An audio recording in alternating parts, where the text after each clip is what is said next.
Nosotros oramos en tu nombre porque creemos que tú eres el dador y retenedor a la vez de aquellas cosas por las cuales te oramos. Nosotros oramos en tu nombre porque reconocemos que es por tus méritos que nosotros, tus hijos, somos bendecidos. Nosotros oramos en tu nombre porque es a tu imagen que Dios nos está formando. Señor, yo quiero pedirte en el día de hoy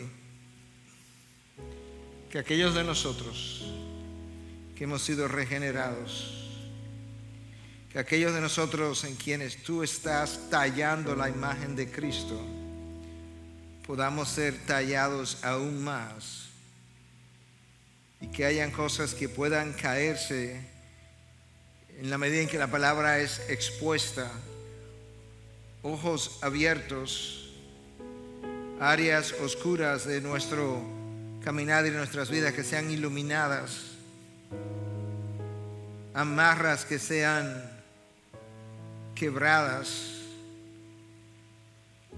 que haya liberación de vidas que hayan estado presas del pecado o presas en la incredulidad o presas en la dureza del corazón, presas de insensibilidades.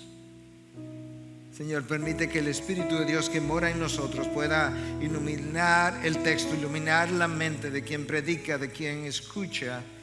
Y yo te pido a título personal que yo sea el primero en ser tallado en la mañana de hoy, porque cuando eres tú quien hace el trabajo, es un trabajo que en nuestro lenguaje pudiéramos llamar fino, pero con el lenguaje del reino de los cielos llamamos santo.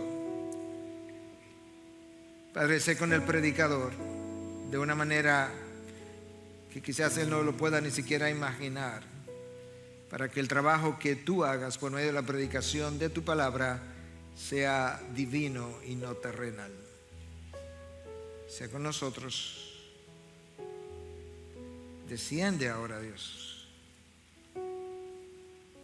Señor, tu trabajo no comienza cuando la palabra comienza a ser expuesta. Tu trabajo comienza desde que entramos en este lugar y te decimos: Señor, obra en mí.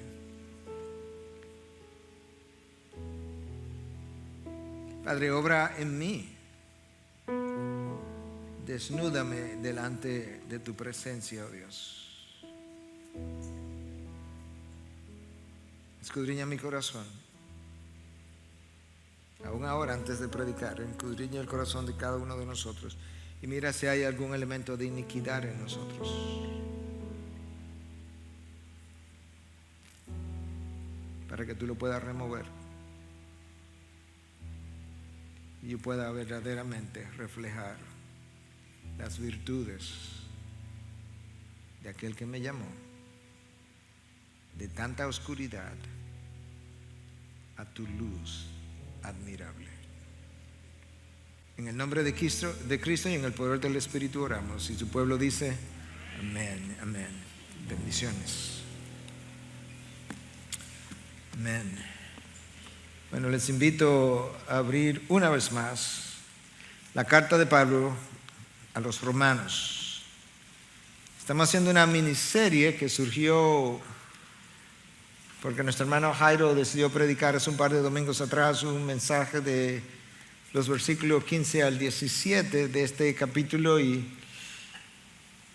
viendo la riqueza teológica del mismo, yo me entusiasmé a predicar un segundo mensaje el domingo pasado llamado No condenación, pero habiendo terminado dicho mensaje y no habiéndome propuesto hasta ese momento continuar en Romanos 8, surgió la idea que ese era un capítulo demasiado denso teológicamente y demasiado rico en no solamente bendiciones y teología, pero en entendimiento de quiénes somos, dónde estamos, cómo debemos ser, cómo debemos caminar, como que no debíamos dejarlo allí. Y esa es la razón por la que en esta mañana yo estoy continuando en este texto de la palabra de Dios. Quizás el capítulo más rico teológicamente en toda la palabra, quizás.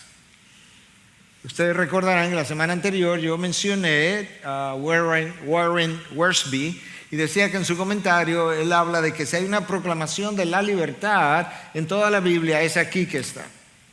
Y entonces él en su comentario de nuevo divide el texto y habla de 4 libertades que el cristiano pudiera encontrar descritas en el capítulo 8 de Romanos, y estas son, una vez más, libertad del juicio, versículo 1 al 4, libertad de posibles derrotas o fracasos, versículos 5 al 17, libertad del desánimo, versículo 18 al 30, y libertad del temor, versículo 31 al 39.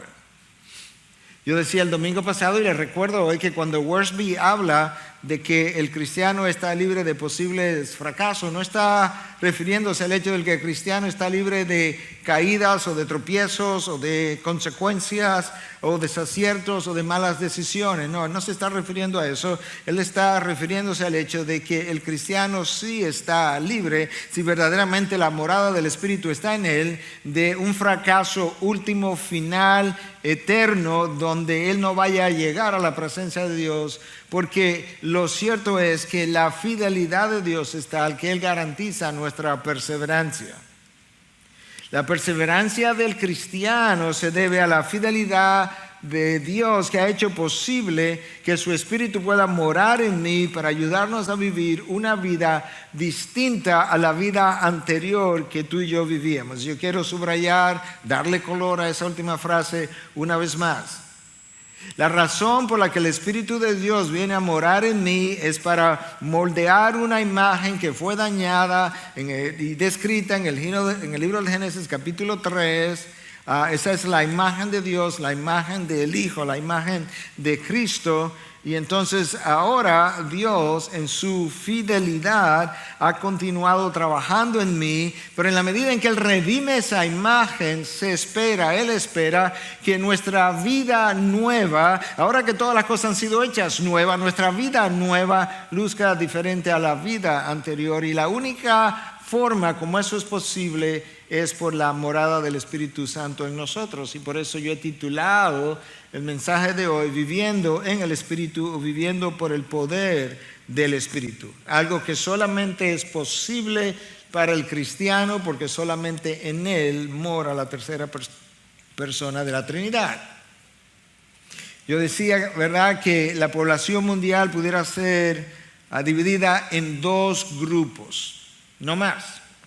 Creyentes y no creyentes. Y el apóstol Pablo nos ayuda en este versículo, en este capítulo 8 de Romanos, nos ayuda a ver cómo lucen esos 2 grupos. Los no creyentes, caracterizados en este texto como que están en la carne, pudieran ser descritos de esa forma. Ellos están en la carne, versículos 8 y 9. Ellos tienen la mente puesta en la carne, versículos 5 al 7. Y ellos viven de acuerdo a la carne, versículos 4 y 5. Este es un grupo.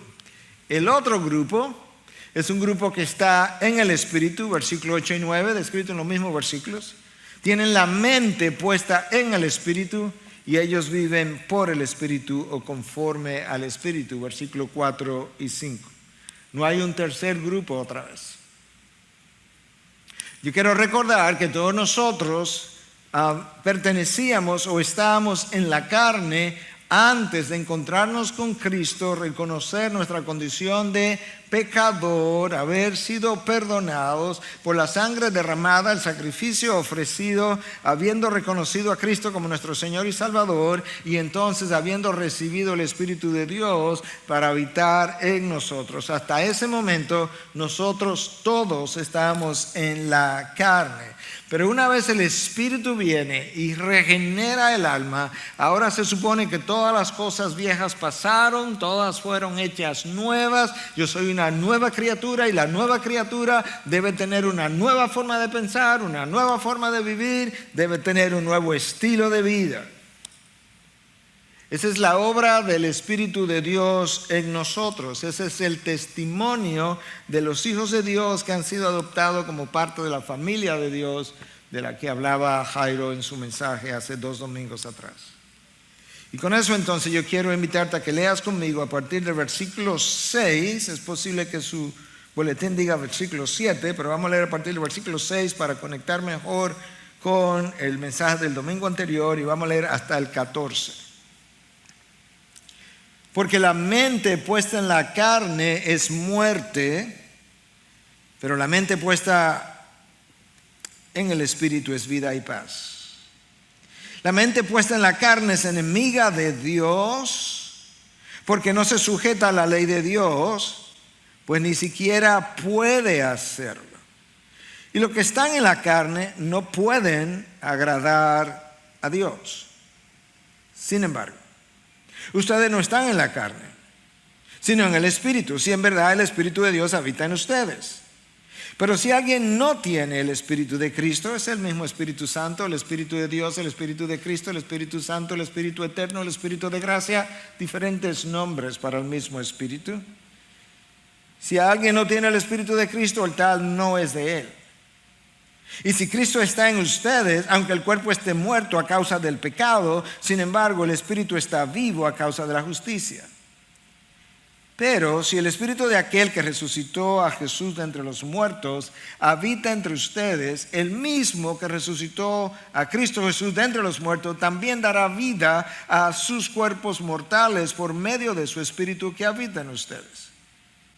Así que, hermanos, somos deudores, pero no a la carne, para vivir conforme a la carne. Porque si ustedes viven conforme a la carne, habrán de morir. Pero si por el Espíritu hacen morir las obras de la carne, vivirán. Si por el Espíritu hacen morir las obras de la carne, vivirán. Porque todos los que son guiados por el Espíritu de Dios, los tales son hijos de Dios. Esa es la exposición del apóstol Pablo acerca de la condición de aquellos que están en la carne y aquellos que están en el Espíritu. Yo quisiera tomar ambos grupos por separados y caracterizarlos. La característica número 1 de la mente puesta en la carne es que esa mente está en enemistad con Dios. Versículo 7, primera parte. La mente puesta en la carne es enemiga de Dios. En el versículo anterior se nos dice que esa mente está muerta. Como está muerta, esa mente no entiende, no desea y no es estimulada por la verdad de Dios. No puede, porque el muerto no puede responder. Esa es la mente del no creyente. Para él la revelación de Dios parece un tanto aburrida. De hecho, Pablo le dice a los corintios que para esos que están todavía en el estado de incredulidad, la predicación de la palabra es necedad o locura, dice el apóstol Pablo. Bueno, la mente puesta en la carne, como es enemiga de Dios, siente un rechazo hacia lo que Dios ha revelado. Y claro, porque ella no solo es enemiga de Dios, pero ella tiene una guerra, ella mantiene una guerra contra las cosas de Dios. La palabra traducida ahí como enemiga en el griego es ektra, del vocablo ektros, que significa hostil. Puede poner la mente puesta en la carne, la mente del incrédulo es hostil, es antagónica, es agresiva y es opuesta a Dios. Por eso yo decía que esa mente mantiene una guerra permanente contra Dios, aun cuando no lo sepa o aun cuando ella lo niegue. Porque es hostil, es antagónica, es agresiva. Esa es la primera característica de la mente puesta en la carne. La segunda característica es que esa mente no se sujeta a la ley de Dios. No solamente es enemiga, pero ni siquiera se somete a la ley de Dios. Es como el fruto de la enemistad es la falta de sumisión.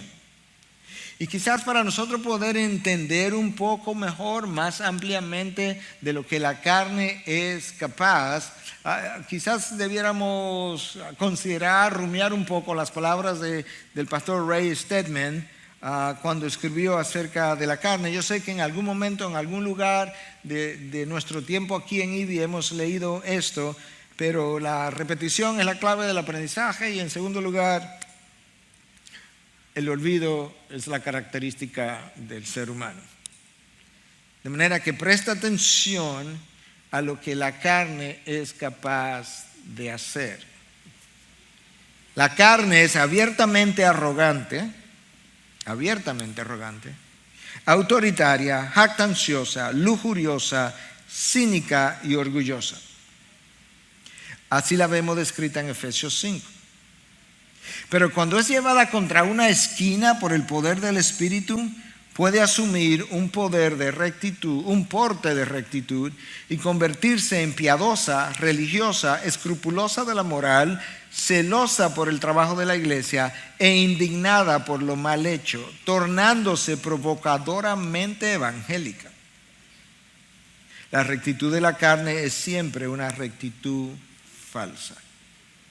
La rectitud de la carne es siempre una rectitud falsa, está centrada en el yo y por lo tanto no será más que autojusticia. La carne se puede memorizar la escritura.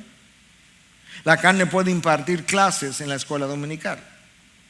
La carne puede distribuir tratados, dar grandes sumas de dinero, ofrecer un testimonio conmovedor, dar una clase bíblica, cantar solos o predicar un sermón. Puede inclusive pedir excusa de cierta manera y arrepentirse hasta cierto grado o sufrir con aire de mártir. Por ahí hay algo que la carne nunca podrá hacer. Hará todo lo posible por sobrevivir, pero no cederá terreno, nunca se entregará ni cambiará, nunca se rendirá, nunca. Es resbalosa y evasiva. Y cuando se ve acorralada simplemente adopta otro disfraz y reaparece de otra forma, pero sigue siendo la misma vieja, fatal y malvada carne. Cuando se ve acorralada prefiere destrozar tu vida antes que rendirse.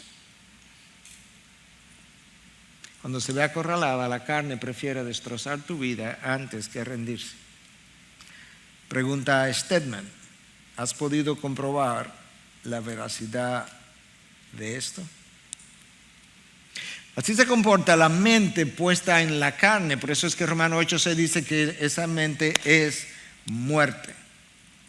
Stedman describe una mente rebelde que siempre tiene su propia opinión y su opinión es la única verdadera y valedera. Es una mente argumentativa que prefiere sufrir las consecuencias de las malas decisiones antes que someterse a la voluntad de Dios. Es una mente que prefiere perder sin someterse que ganar en sumisión. Déjame decir esto otra vez. Es una mente que prefiere perder sin someterse que ganar en sumisión. Es la mente que escucha la verdad de Dios, pero entiende que las cosas que lee en la Biblia no son exactamente así y las reinterpreta. Es una mente rebelde. Uno de los diccionarios consultados dice que define la palabra rebelde como alguien difícil de educar, dirigir o controlar porque no obedece a lo que se le manda.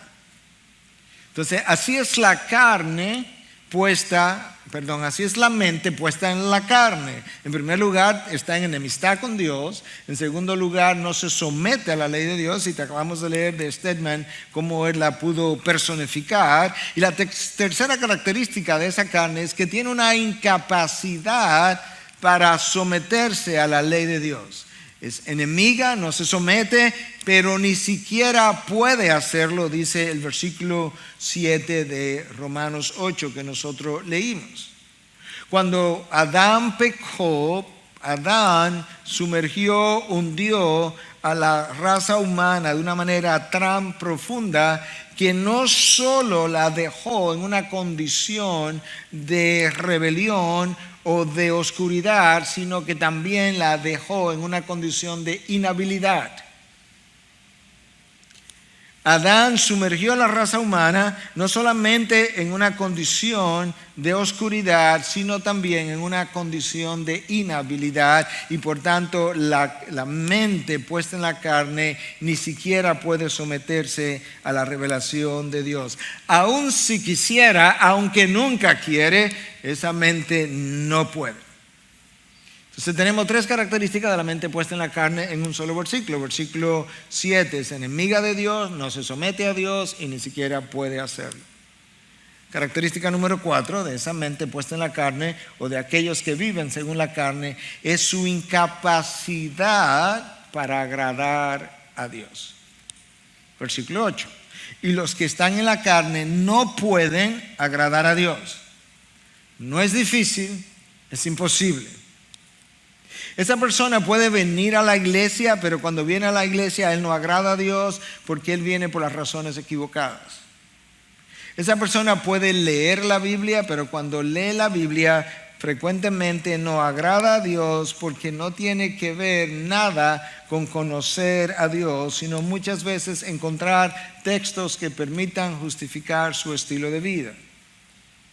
Esa persona puede orar, pero cuando ora no agrada a Dios porque pide con las razones o por razones equivocadas. Tú puedes ver entonces que ciertamente esa mente no puede agradar a Dios. De hecho, el autor de Hebreos nos ayuda a entender un poco más de dónde viene esa incapacidad. Porque Hebreos 11:6 nos dice que sin fe es imposible agradar a Dios. Bueno, resulta que la mente puesta en la carne es la mente del incrédulo. Y la mente del incrédulo no cree. Y si sin fe es imposible agradar a Dios, pues obviamente el incrédulo en su falta de fe no tiene la capacidad para agradar a dicho Dios. El requisito número 1 para agradar a Dios es que yo haya creído en Él. Y luego entonces para agradar a Dios, habiendo puesto mi fe en Él, yo necesito vivir para la gloria de Dios. Cuando hablo, cuando sirvo, cuando vendo, cuando compro, cuando trabajo, cuando te diviertes, cuando vacacionas, cuando ves televisión, cuando estás en la intimidad de tu alcoba. Todo para la gloria de Dios. El inconverso no puede hacer tal cosa. Entonces ahí tenemos 4 características de la mente puesta en la carne. El apóstol Pablo va ahora a hacer un giro y nos va a ayudar a ver 3 o 4 características de la mente puesta en el espíritu a partir del versículo 9. Entonces característica número 1 de aquello que está en el espíritu es que en ellos mora el espíritu de Dios. Versículo 9. Sin embargo, ustedes, los romanos, Pablo asume que esa gente se ha convertido de nuevo, ha tenido un nuevo nacimiento, no están en la carne. Y si no estoy en la carne, ¿dónde estoy? Sino en el espíritu. Tú puedes ver que hay 2 estadios básicamente donde la gente puede estar. O está en la carne o está en el espíritu. Si en verdad el espíritu de Dios habita en ustedes. Pero si alguien no tiene el espíritu de Cristo, el tal no es de él. Bueno, Pablo dice aquí algo de 2 maneras, una positiva y una negativa. Él dice que al afirmar que estamos en la carne, que no estamos en la carne, me está diciendo que estoy entonces en el espíritu que mora en nosotros. Pero luego me dice que si ese espíritu no mora en mí, el espíritu de Cristo, entonces no soy de él. Lo que me dice de una forma positiva me lo reafirma de una manera negativa. De manera que en este solo versículo Pablo me deja ver que la característica distintiva del creyente no es que él ora, no es que viene a la iglesia, no es que él ha sido bautizado, no es que él tiene un pastor, no es que él tiene un grupo pequeño, es que en él mora el Espíritu Santo. Ahora, obviamente tú no puedes ver la morada del Espíritu Santo, tú no puedes decirle a alguien como yo ilustraba esta mañana: hola, mi nombre es Miguel, ¿cuál es tu nombre? José, gracias José. Oye, qué bueno que en ti mora el Espíritu Santo, yo lo puedo ver. No, tú no lo puedes ver, pero tú puedes ver su fruto. Aquellos de nosotros que no sabemos mucho de árboles, posiblemente vemos un árbol de mango, de manzana o de pera o algo que no nos sea muy familiar y difícilmente podamos decir, oh, wow, mira, si no hay frutos en el árbol, es un árbol de aguacate. Pero una vez los aguacates son vistos, los mangos son vistos, cualquier otra fruta, nosotros podemos ver el fruto y por el fruto identificar el árbol. De esa misma manera, el apóstol Pablo nos ayuda en Gálatas 5, 22, 23 a reconocer el cristiano por el fruto. Y el fruto del Espíritu, la palabra fruto ahí en el original tiene que ver con el origen de, la procedencia de algo, de tal manera que estas características proceden del Espíritu. Es amor, es gozo, es paz, paciencia, benignidad, bondad, fidelidad, mansedumbre, dominio propio. Nota que el fruto del Espíritu no dice que es venir a la iglesia, aunque yo creo que tú debes venir a la iglesia. No dice que es estar en un grupo pequeño, aunque yo creo que eso debería de ser casi mandatorio, estar en un grupo pequeño. No dice que tú debes leer la Biblia, aunque yo entiendo que todos nosotros debiéramos leer la Biblia. El fruto del Espíritu tiene que ver con cualidades del carácter que Dios está formando y que otros pueden ver. Esta es la manera como John MacArthur lo define. Él dice, el fruto del Espíritu es el indicador externo de la salvación. No veo el Espíritu, veo su fruto y ese es el indicador externo de la salvación. Quizá yo pudiera ilustrarlo de esta forma. Nosotros somos la tierra. La palabra de Dios es la semilla que se siembra. El Espíritu Santo es el jardinero que cultiva el árbol. Las circunstancias de la vida, no importa cuáles son, las buenas y las malas, y las no tan buenas y las no tan malas, son el abono para la tierra, para que el fruto del Espíritu pueda florecer o crecer. Y mi obediencia es la rendición de mi mente, de mi corazón y de mi voluntad al Espíritu de Dios. Cuando nosotros cedemos el control al Espíritu, nosotros comenzamos a crecer en la fructificación. Y la obediencia contribuye al desarrollo del Espíritu, o del fruto del Espíritu, pero al mismo tiempo la obediencia en sí mismo es un fruto de ese Espíritu. Ahora, la manera como el Espíritu de Dios opera en nosotros es a través de una transformación que ocurre de adentro hacia afuera. Mucha gente quisiera que las cosas que hacen afuera, en términos ministeriales, terminen transformando su vida, pero eso no va a ocurrir así. La manera como el Espíritu de Dios opera es de adentro hacia afuera. El entrenador no está afuera de nosotros, el entrenador está adentro de nosotros. Y la forma como Él comienza a cambiarnos, Él comienza a cambiar nuestra forma de pensar, tras ser transformados por medio de ¿qué? De la renovación de vuestra mente. Cuando yo comienzo a cambiar mis formas de pensar, cuando el Espíritu de Dios comienza a cambiar mi forma de pensar, yo comienzo a cambiar mi forma de hablar. Yo comienzo a cambiar mi forma de actuar. Yo comienzo a cambiar la forma de valorar a las personas y a las circunstancias.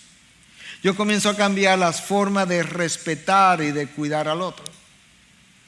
Yo comienzo a cambiar mi forma de ver la vida. Yo comienzo a cambiar mi forma de exigir a no exigir, de demandar a no demandar, de ver que ciertamente nosotros estamos mejores de lo que merecemos.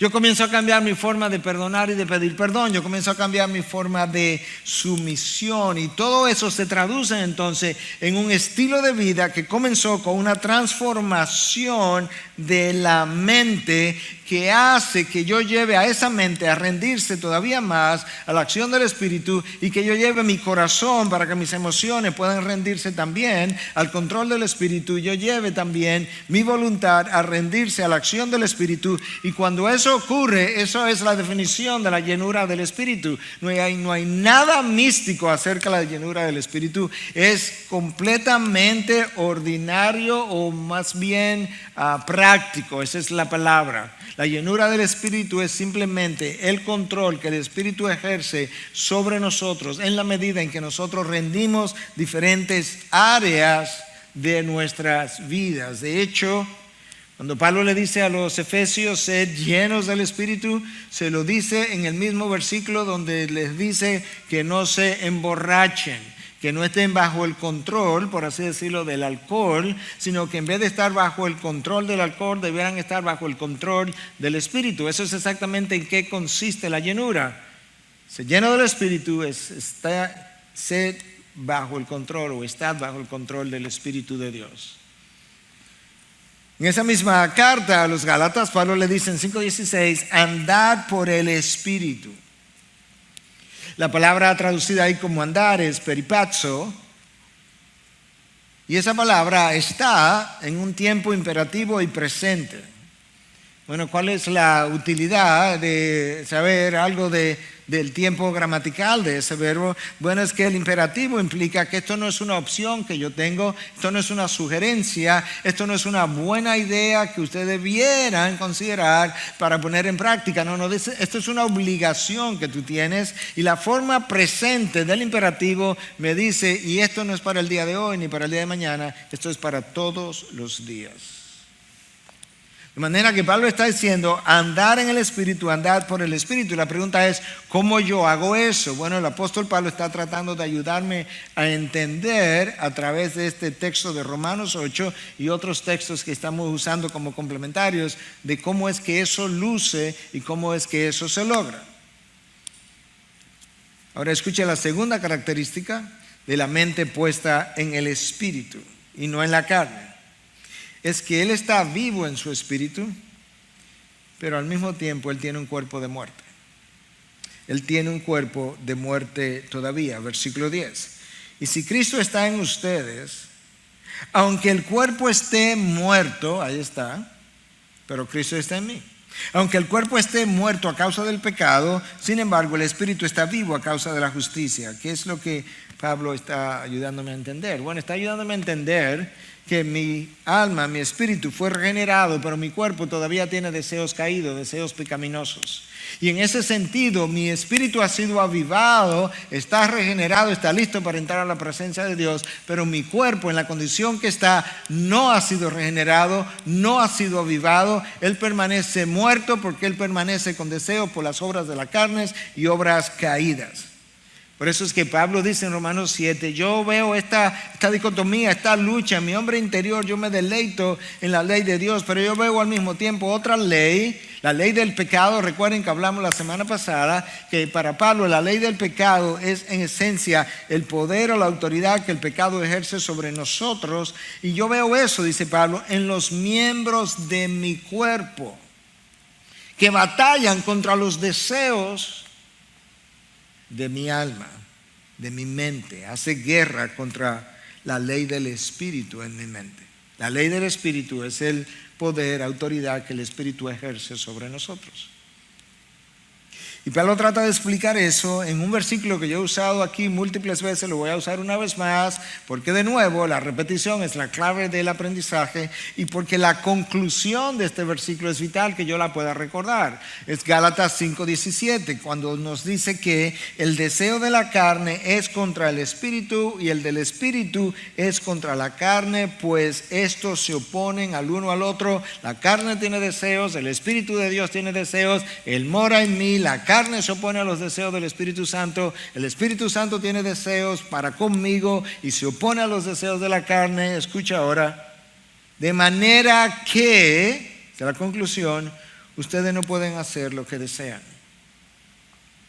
Tú quieres entender por qué no puede hacer lo que desea, es que tiene una carne demasiado poderosa todavía que se opone al poder del Espíritu. Ahora recuerda, el poder del Espíritu es infinito.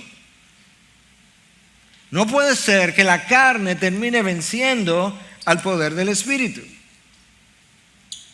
Pastor, ¿y para dónde usted va? Para allá vamos. Vamos al paso. Déjame decirte primero cuál es el problema de la carne. La carne no puede ser cambiada de este lado de la gloria. El apóstol Pablo me dice que cuando yo muero, el cuerpo que yo tengo es enterrado en corrupción, pero se levanta en incorrupción. Se entierra un cuerpo corruptible, se levanta uno, se entierra un cuerpo corruptible, se levanta uno incorruptible. Ya tú comienzas a ver cuándo es que el cuerpo va a cambiar. Que ese cuerpo es enterrado en debilidad, pero se levanta uno en poder. Que ese cuerpo es enterrado como mortal, pero se levanta un cuerpo espiritual. Es ahí cuando el cuerpo va a comenzar a cambiar. Mientras tanto, la carne no puede ser cambiada. Número 2, la carne no puede ser regenerada. El espíritu sí. Número 3, la carne no puede ser enseñada a complacer a Dios porque la carne obedece a impulsos. A impulsos que incluso tienen que ver muchas veces con hormonas y neurotransmisores y una serie de cosas. Tú puedes curar a un hombre de lujuria y eso es un pecado. Y voy a usar una palabra médica de manera que no se ruboricen. Si tú lo castras, tú lo curas de su lujuria. Tú puedes ver que nuestra vida de pecado y la ley del pecado que mora en nuestros miembros está atada a este cuerpo caído. Entonces la carne no puede ser regenerada, la carne no puede ser enseñada porque responde a impulsos. Entonces, ¿qué yo hago con la carne? Porque no puede ser que no haya esperanza. Bueno, el apóstol Pablo, yo decía esta mañana, lo bueno de la palabra es que la pregunta que surge en un libro me la contestan en otro, en una carta me la contestan en otra. El apóstol Pablo de una manera muy clara nos deja ver qué él hizo con la carne cuando le escribió a los Corintios, 1 Corintios 9:27, él dice: yo golpeo mi cuerpo y lo hago mi esclavo, no sea que habiendo predicado a otros, yo mismo sea descalificado. Una vez más, tú no te imaginas al apóstol Pablo dándose latigazo en la mañana, 39 latigazos todos los días. No, entonces ¿de qué es que Pablo está hablando? Pablo está diciendo: yo estoy disciplinando mi carne. Yo la golpeo y la hago mi esclava. En otras palabras, la carne no me va a decir a mí lo que yo voy a hacer, yo le voy a decir a la carne lo que ella tiene que hacer. Eso es lo que Pablo está diciendo. Pero Pablo dice: ¿sabe por qué yo he llegado a esa conclusión y por qué lo estoy haciendo? Porque puede ser que habiéndole predicado a otro, yo termine siendo descalificado. Y yo no puedo permitir que la carne me destituya de la posición que Dios me dio.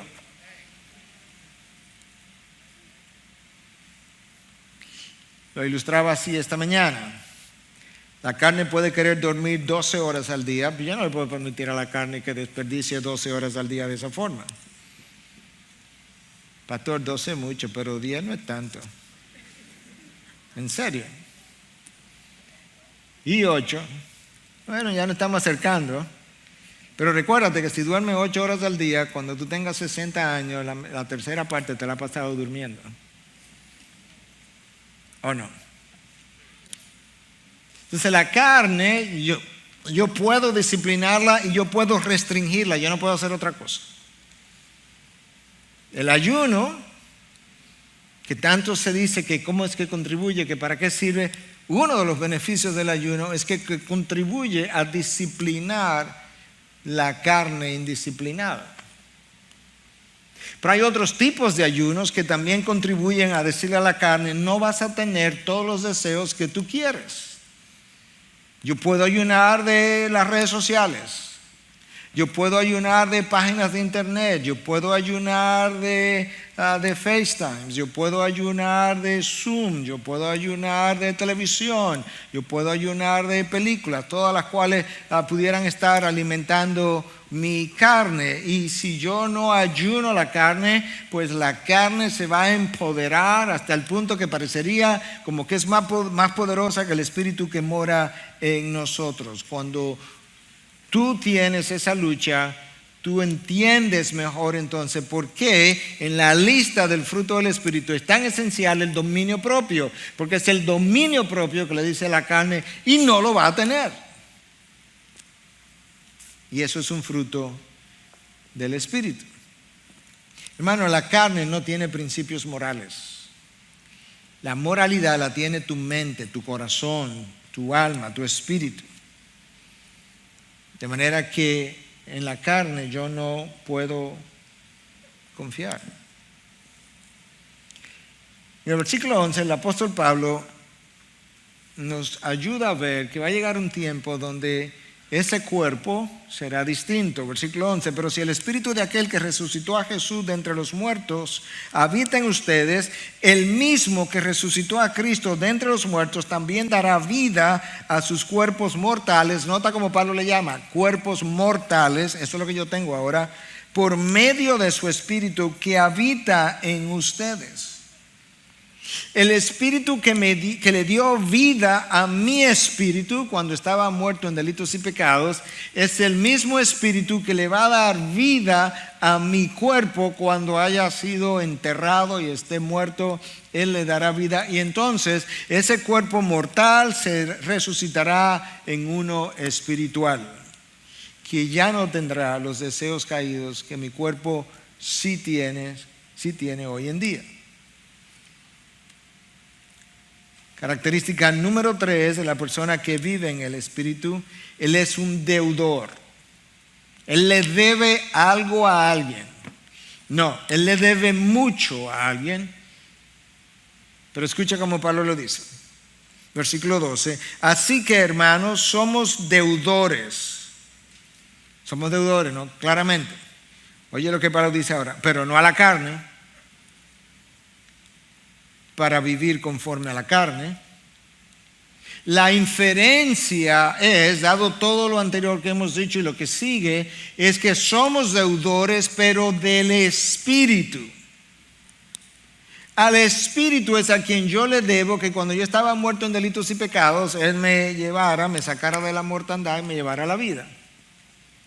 Al Espíritu es que yo le debo el hecho que hubo una vez que que no me podía someter a la ley de Dios y era enemigo de Dios, y que ahora yo pueda amar la ley de Dios y que ahora yo pueda obedecer la ley de Dios. Yo le debo eso al Espíritu. Al Espíritu yo le debo el hecho de que ahora yo puedo agradar a Dios cuando antes yo ni siquiera podía agradar a Dios. El Espíritu fue que creó fe en mí para creer. A ese mismo Espíritu yo le debo el hecho de que hoy yo puedo lucir más como Cristo y menos como el Miguel que yo era años atrás. Entonces Pablo dice, nosotros somos deudores, pero no a la carne. Es como para que nosotros vivamos conforme a la carne. En otras palabras, ¿cómo te deleitas? ¿Cómo decides deleitar a la carne como si tú le debieras algo a la carne? No, tú no eres deudor de la carne, tú eres deudor del Espíritu. Y la razón por la que no somos deudores de la carne es que la carne nunca ha hecho nada bueno por ti. ¿Sabes qué? Lo único que la carne ha hecho es malo por ti, moralmente hablando. ¿Y dónde está eso? En Romanos, capítulo 7, versículo 18. Porque yo sé que en mí, es decir, en mi carne, no habita nada bueno. ¿Tú sabes lo que significa la palabra nada en griego?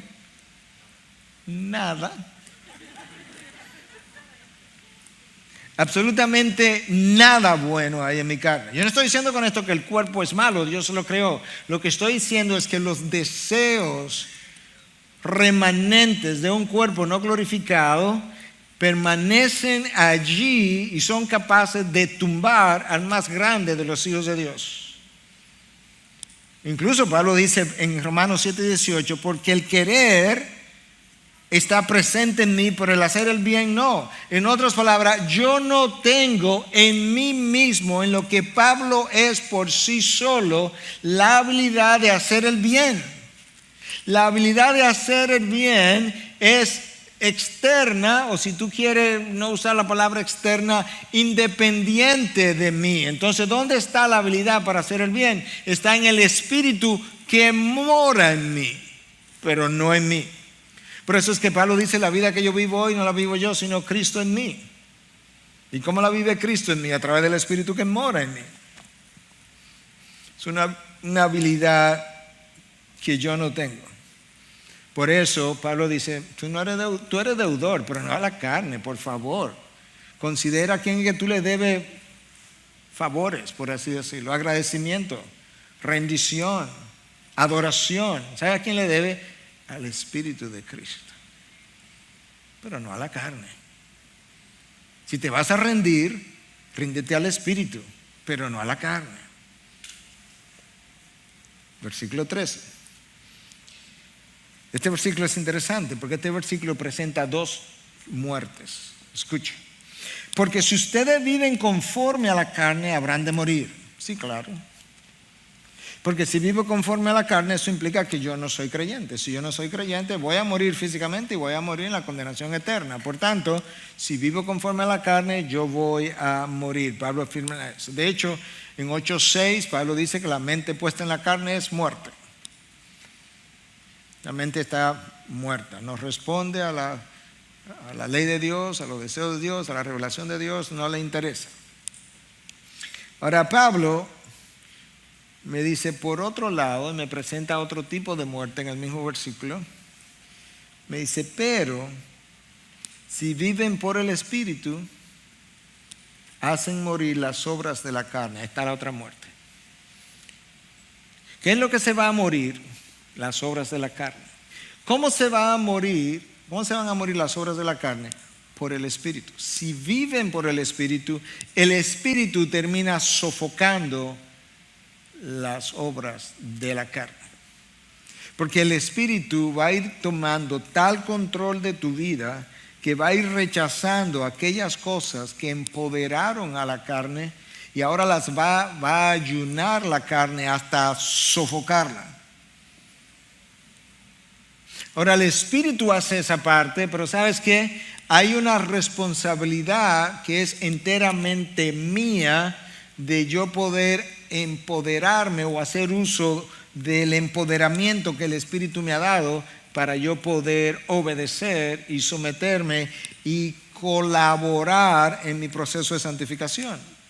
Yo tengo que hacer uso del poder que el Espíritu me da. Yo tengo que hacer uso de la iluminación que el Espíritu me da para entender las Escrituras de manera que ellas puedan transformarme todavía más. Yo tengo que hacer uso de lo que Dios pone en mí, que crea el querer como el hacer, para yo poder entonces hacer aquellas cosas que anteriormente no hacía. Yo lo ilustraba de esta mañana. Yo decía que todos nosotros tenemos una necesidad de ejercitarnos, pero por diferentes condiciones yo entiendo que yo tengo todavía más necesidad que muchos de ustedes en ejercitarme. Pero ¿sabes qué?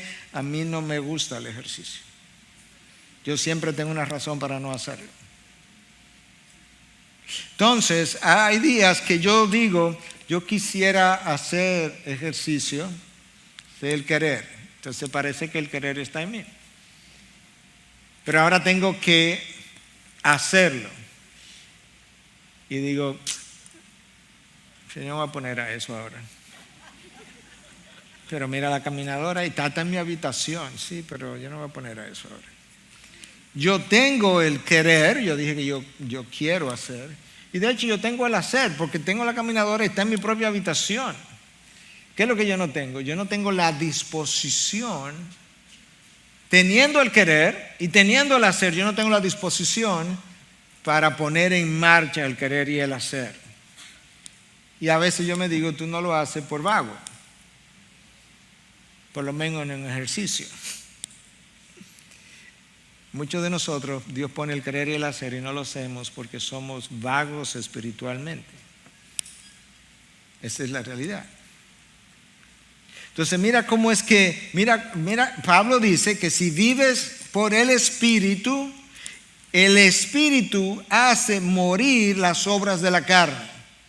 Entonces déjame ilustrártelo eso con la palabra de Dios. En Gálatas 5:20, Pablo dice categóricamente, nos da una lista de obras de la carne. Las obras de la carne son, hablamos de eso la semana pasada, pero déjame usar el texto de otra manera ahora. Entonces, en esa lista de las obras de la carne está la ira, por ejemplo. Pero en Gálatas 5:23 se me habla de que el fruto del Espíritu es la mansedumbre. En la medida en que el Espíritu toma control de mí y produce el fruto de mansedumbre, en esa misma medida la mansedumbre hace ahogar la ira, que es el fruto de la carne. ¿Me entendieron? Déjame seguir ilustrando para los que no me han entendido todavía. En Gálatas 5:20 se nos dice que la división entre yo y mi hermano es una obra de la carne. Claro, tú no piensas que eso es una obra del Espíritu. Pero en Efesios 4:3 se me habla de la unidad del Espíritu. De manera que el fruto del Espíritu en mí causa una unidad que destruye la obra de la carne llamada división. En Gálatas 5:20 se me dice que los pleitos son una obra de la carne. Yo creo que eso está claro, que nadie se le ocurriría decir, no, los pleitos vienen del Espíritu Santo. No, son una obra de la carne, eso en 5:20.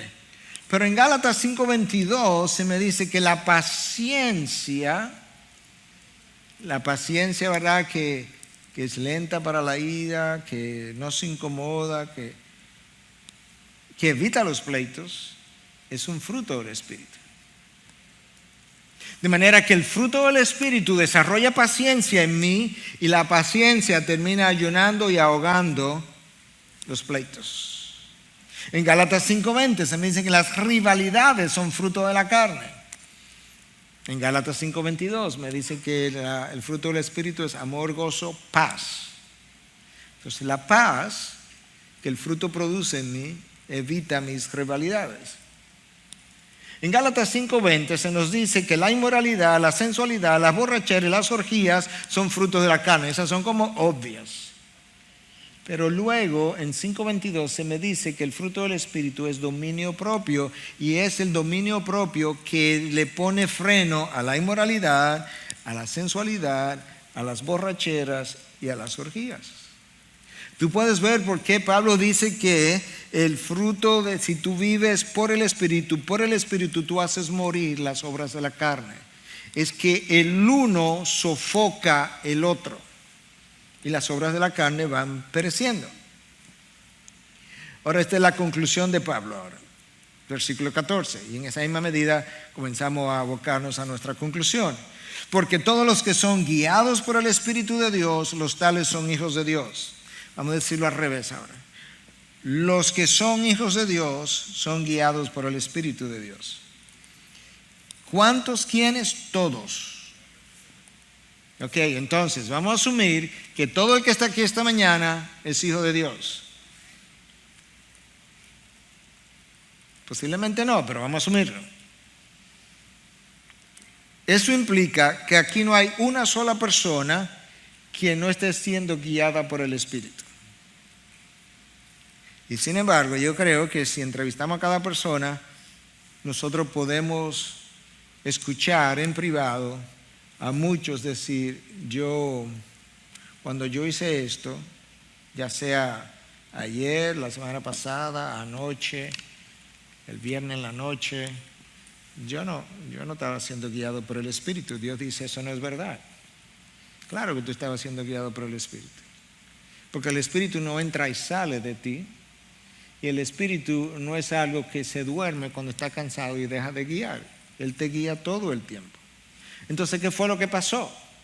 ¿Qué es lo que nos ha pasado cuando eso ha ocurrido? Bueno, yo he ignorado la guía del Espíritu.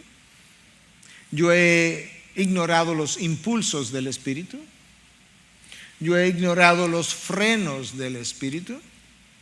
Yo he ignorado la sabiduría del Espíritu. Yo he ignorado los recordatorios del Espíritu. Hermanos, en medio de tu pecado, no me digas que no, porque yo no creo que yo soy extraterrestre. El Espíritu nos recuerda en ocasiones, esto está mal, esto no es de mí, esto no es algo que debieras hacer, esto no es algo que corresponde a lo que es la santidad mía. Ignoramos las advertencias del Espíritu. El Espíritu nos trae a la memoria consecuencias que son parte de sus advertencias y las ignoramos también. Y terminamos negando el poder del Espíritu en nosotros.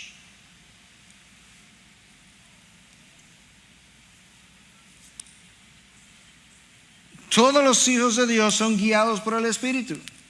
¿Cuál es la razón? Porque Dios quiere la imagen de Él limpia. Y todo lo que la caída causó fue un manchar la imagen. Y todo lo que el Espíritu está tratando de hacer es quitarle cada mancha a la imagen de Dios. Y literalmente el proceso de santificación no es otra cosa que limpiar la imagen que Adán y Eva ensuciaron, para que lo que quede sea la imagen que Adán tenía cuando Dios lo creó, con la diferencia que al ser glorificado habrá una imagen todavía mejorada, porque esa imagen no querrá pecar, ni deseará pecar, ni iría a pecar.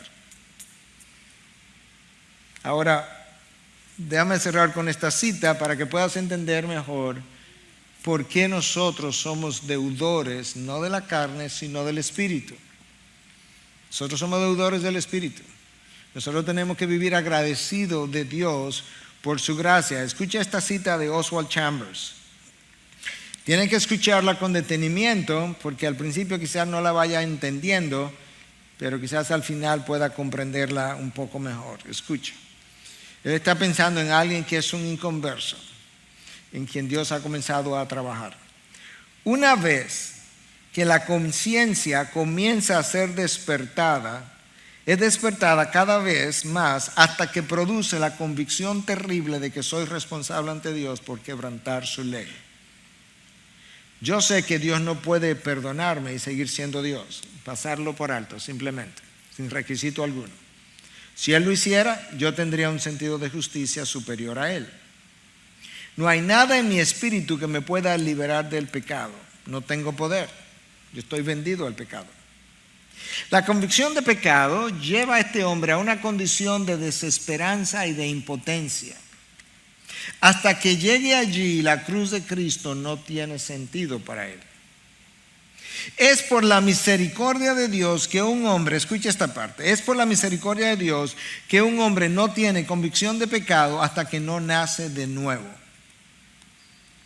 La convicción del pecado llega después que el Espíritu me ha regenerado, ya yo nací de nuevo. Somos convencidos de pecado para poder nacer de nuevo. Entonces el Espíritu Santo nos convence de pecado. Si Dios nos diera convicción de pecado separado del conocimiento de su redención, nos volveríamos locos. Eso es exactamente la experiencia de Martín Lutero. Martín Lutero tenía una conciencia hipersensible hacia el pecado, no podía estar tranquilo. Recuerden aquella famosa frase cuando alguien le preguntó: Martín, ¿tú amas a Dios? Y él dice: amo que ame a Dios, a veces yo le odio.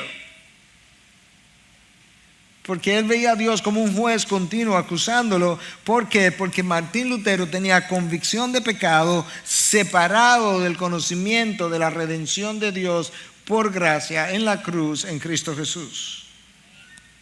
Cuando la convicción de lo que realmente es el pecado para Dios es sentida, el lenguaje no puede describir su enormidad.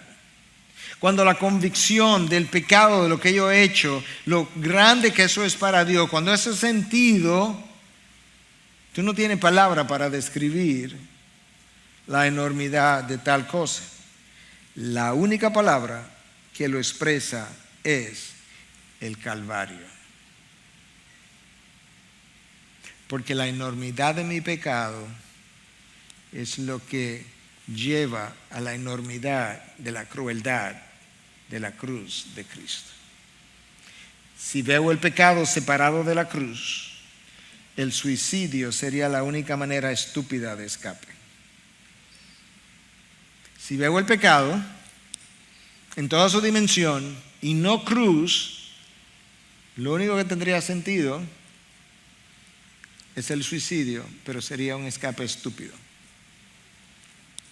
Esa es la razón por la que el apóstol Pablo, entendiendo esta lucha del cuerpo y del cuerpo caído y este cuerpo de muerte, él dice en Romanos 7:24, ¿quién me librará de este cuerpo de muerte? Este cuerpo que tiene todos estos deseos todavía, pero inmediatamente después él exclama, gracias a Dios por Jesucristo Señor nuestro, gracias por su sacrificio sustitutivo, gracias por su sangre que me lavó de pecado, gracias por la gracia que me invita a venir a Él, gracias por el Espíritu que Él y el Padre enviaron para venir a morar a mí y permitirme ser nacido de nuevo y vivir una nueva vida y ser una nueva criatura y poder vivir para la gloria de Dios, de dejar de ser enemigo de Dios, de dejar de vivir en rebelión contra Dios y poder ahora someterme a Dios y poder alabar a Dios y agradar a Dios y adorar a Dios y seguir a Dios. Y gracias a Dios que todo esto procede de Él, que Dios estaba en Cristo reconciliando al mundo consigo mismo. Y por eso Dios no contó contra nosotros nuestras transgresiones,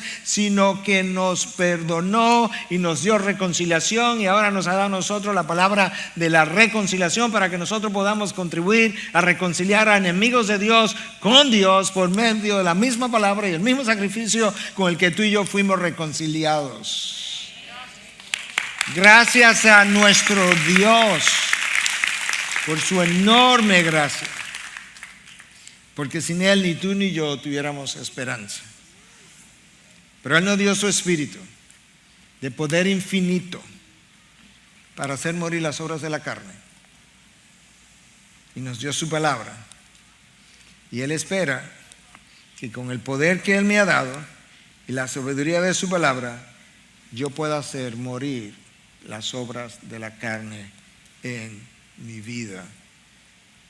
Para que yo pueda ser un deudor del Espíritu y no de la carne, como en efecto lo soy, pero pueda vivir en consonancia con esa deuda que yo tengo con la gracia del Espíritu. Padre, gracias.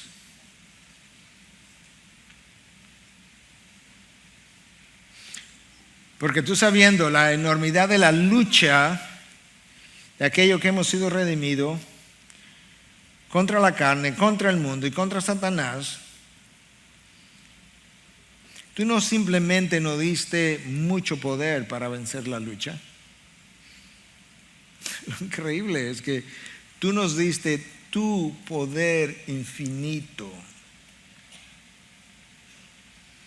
y lo pusiste dentro de nosotros para que yo pueda vencer toda oposición, toda resistencia, toda tentación. Señor, gracias por capacitarnos de tal manera. Gracias por entrenarnos y cambiarnos desde adentro hacia afuera. Gracias porque ciertamente tú no solamente hiciste lo que hiciste, sino que revelaste de manera clara en tu palabra en qué consiste toda esta lucha para que yo sepa cómo librarla. Gracias por Cristo Jesús, quien por el gozo puesto delante de Él sufrió la cruz. Señor, ayúdame a recordar que yo soy deudor de tu Espíritu. Gracias, Cristo, por justificarme en la cruz y gracias, Espíritu Santo, por santificarme aquí en la tierra. Todo esto es de ti y para ti. Gracias por tu gracia que es más grande que todo pecado, más poderosa que toda debilidad en mí. Ayúdame a cantar y a celebrar y a mostrar y a vivir por dicha gracia. En el nombre de Cristo te lo pedimos y su pueblo dice amén.